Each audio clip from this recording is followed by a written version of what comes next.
거란의 침입으로 수도 개성까지 함락되었던 고려 멸망의 위기 속에서 나라를 추스르고 왜 이분이 아직도 영화로 다루어지지 않았는지 궁금할 정도로 수많은 에피소드를 남기며 고려 최고의 성군으로 등극한 현종. 오늘은 고려의 세종이라 불리우는 8대왕 현종을 집중 탐구합니다. 현종 왕수는 출생부터가 불행했습니다. 그는 적자도 서자도 아닌 부모의 사통으로 태어난 아이, 즉 사생아였기 때문이죠. 가계도가 매우 복잡하지만 쉽게 말해 아버지는 왕건의 아들이었고 어머니는 왕건의 손녀였습니다. 결국 어머니인 헌정왕후가 그녀의 숙부인 왕후과 결혼의 과정 없이 불륜관계를 맺어 태어난 자식이 바로 현종이었기 때문에 당시 사람들은 현종의 존재를 알게 되자 경악을 금치 못했던 것입니다. 하지만 사생아를 걷어내고 혈통만 놓고 보면 아버지와 어머니 모두 태조 왕건의 후손이었기 때문에 이보다 더 고귀할 수 없는 혈통이기도 했습니다. 그래서 고려 조정은 그가 사생아인 것을 알면서도 죽이거나 내치기도 애매한 상황이었죠. 물론 아버지 왕욱과 어머니 현정왕후는 고려 왕실의 권위를 실추시킨 괘씸죄로 왕욱은 경상도 사천으로 유배를 가게 되고 현정왕후는 벌을 받을 예정이었지만 현종을 낳자마자 상고로 그만 죽어버립니다. 현종도 참 불쌍한 것이 누구에게도 환영받지 못한 사생아로 태어난 것도 모자라 고아나 다름없는 신세가 되어버린 것이죠. 이 모습을 딱하게 여긴 당시 왕 성종은 슬하에 마침 자식이 없었기에 어린 현종을 거두어 유모를 붙여주고 가까이서 키웁니다.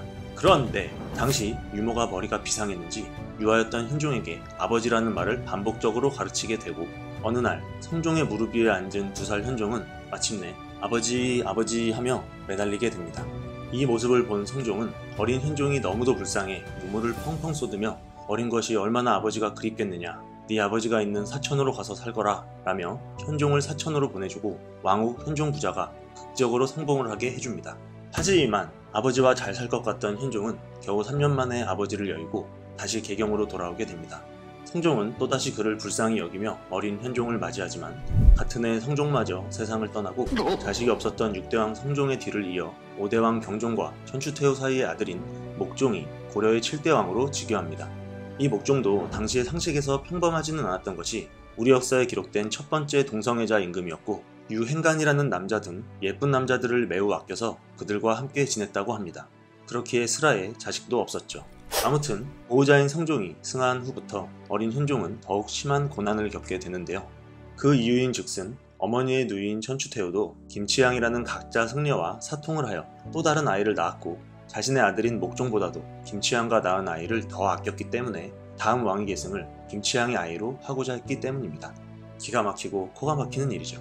그래서 천추태후와 김치향은 다음 왕위를 이을 때 태조 왕건의 혈통인 현종이 위협이 된다고 생각하여 당시 12세였던 현종의 머리를 강제로 깎아버리고는 지금의 서울 북한산 자락의 작은 남자인 신열사로 보내버립니다. 게다가 곧 현종을 죽이기 위해 독이 든 음식을 수차례 보내다가 잘 되지 않자 아예 대놓고 자객까지 여러 번 보내는 집요함을 보여주죠. 그런데 다행히도 신열사에는 진관이라는 생명의 은인이 있어 어린 현종을 보호해 주었습니다. 진관은 천추태후가 보내온 음식을 까마귀와 참새에게 먹여 모두 죽는 것을 보고 음식을 내다 버리는가 하면 자객이 왔을 때에는 미리 불상 아래에 파둔 굴에 현종을 숨기고는 아주 태연하게 나간 지 며칠 되어 돌아오지 않고 있으니 알아서 찾아보라 라며 일상생활로 돌아가 자기 할 일을 하셨다고 합니다. 이렇듯 진관 스님이라는 귀인 덕분에 위기를 넘긴 현종은 훗날 왕이 되어 진관에게 은혜를 갚기 위해 신열사의 이름을 진관사로 바꾸며 큰 절로 확장 재건축을 해주고 많은 재물을 시주합니다. 진관사는 지금도 삼각산 자락인 서울 은평구 진관동 진관길 73에 위치하고 있으니 나중에 한번 산책삼아 가보시길 추천합니다. 한편 천추태후와 김치향은 임금인 목종마저 허수아비로 만들며 국정을 농단하고 있었는데요. 김치향에게 높은 벼슬을 몇 개나 겸임시켜 나랏일을 마음대로 처리하고 300칸이 넘는 호화로운 저택에서 대놓고 둘이 함께 지낼 정도였다고 합니다. 게다가 앞서 말씀드렸듯 김치향의 자식으로 다음 왕위를 이으려고 했으니 아무리 허수아비 왕인 목종이어도 가만히 앉아 당하고만 있을 수는 없었습니다. 그래서 목종은 강직한 신하라고 생각되던 서북면 도순검사 강조에게 몰래 편지를 보내 개경으로 와서 자신을 구하고 김치향과 천추태후를 몰아내달라고 합니다. 그 명령을 잘 전달받은 강조는 즉시 수천의 군사를 이끌고 개경으로 진격하는데요. 개경을 지키던 수비대도 아무런 저항 없이 강조군에 합류, 김치향과 천추태후는 순식간에 체포당하게 됩니다.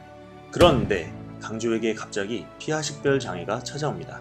분명 목종의 명을 받고 개경으로 와서 국정 정상화를 시키고 다시 북방으로 돌아갔어야 했던 강조가 김치향을 잡아 죽이고 천추태후를 기양 보내는 것까진 좋았는데 난데없이 자신의 주군인 목종까지 폐위시키더니 목종의 남친 유행강까지 죽여버립니다. 그것도 모자라 천추태후의 기양길에 난데없이 목종을 1+1으로 묶어서 보내더니 귀향을 가는 길목에 자객을 보내 목종을 죽여버리는 극악무도한 짓을 저지르죠. 이것이 유명한 강조의 정변입니다. 그리고 강조는 명분을 세우기 위해 신열사에 있던 현종을 데려와 왕으로 세우는데요. 현종은 얼떨결에 왕으로 옹립되는 행운을 맞습니다. 물론 당장은 강조의 허수아비이긴 했겠지만 자객으로부터 목숨이 위태롭던 상황에서 벗어나 일단은 왕이 되었습니다. 한편 고려에서 벌어진 강조의 정변은 호시탐탐 고려를 노리고 있던 거란에게는 좋은 기회였습니다. 소식을 들은 거란 황제는 친히 40만 대군을 이끌고 즉시 고려로 침공하게 되죠. 이에 고려의 실권자 강조는 전국에서 30만의 군대를 빡빡 긁어모아 지금의 평안북도에 있는 통주성으로 나가 거란군과 싸웁니다. 하지만 거짓 후퇴를 반복하는 거란군의 전형적인 전술에 말려들어 강조는 방심을 하게 되고 총사령관이라는 사람이 전투 중에 막스 안에서 장기를 두며 여유를 부리다가 순식간에 중앙을 돌파해온 거란군 기병대에게 잡혀 많은 지휘부 장군들과 함께 그만 죽임을 당하게 됩니다.